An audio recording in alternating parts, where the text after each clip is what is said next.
Get up, stand up.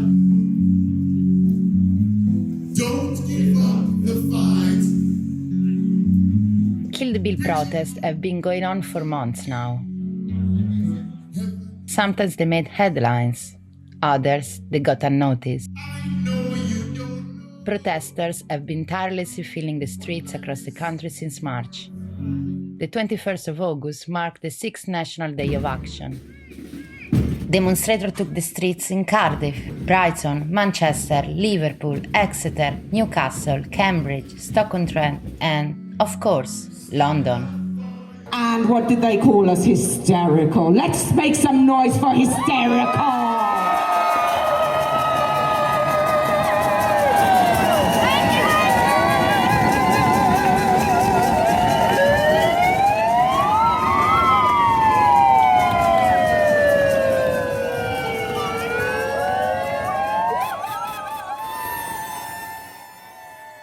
Different ages. I'm 20. 62.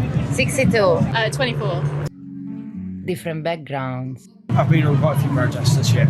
I first started getting involved in Occupy Democracy, so back in like 2014 sort of thing.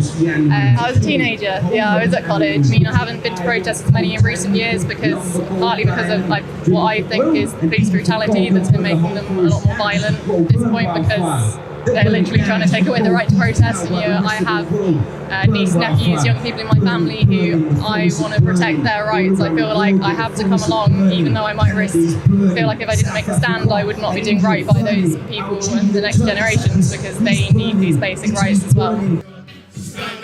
I wanted the right to protest because the Extinction Rebellion group has done a lot of good in the last few years through their protests. The government are trying to stifle us. Instead of trying to fix the climate change, they want to fix the law instead. United in the resistance.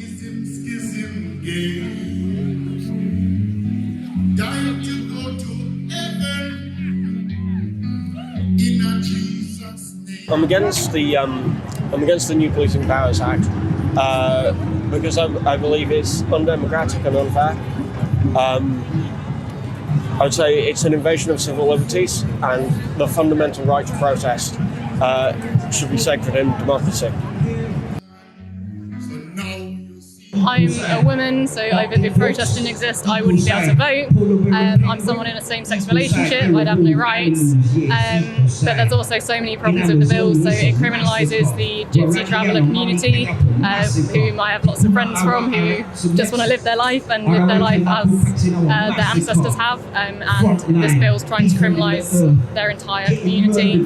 It's going to increase stop and search powers, so we already know how many issues there are with stop and search powers, and how it targets black and ethnic minorities in particular.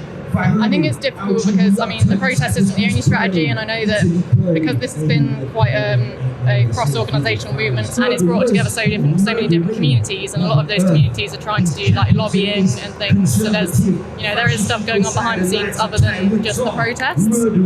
But I think it's the biggest tool that we have to exercise democracy at the moment. I do think that a lot of people have the bad idea about what Kill the Bill is. Particularly because of the Bristol protests, which turned violent, and a lot of people think that Kill the Bill is quite a violent phrase, but everyone I've met here today has been a completely peaceful protester who wants to defend democracy and defend minority rights. And I think it's the way that the mainstream media has been reporting it, really, that makes it look like a violent movement, whereas it's not at all. People here, I'm here on my own as a young woman, and I felt safe the whole time. I've made friends. Just an activated person. I need us to just understand that we will keep fighting even when this bill, if they try to pass it, and they want to pass it, who's going to come on the street with me? Yeah, they've got no chance.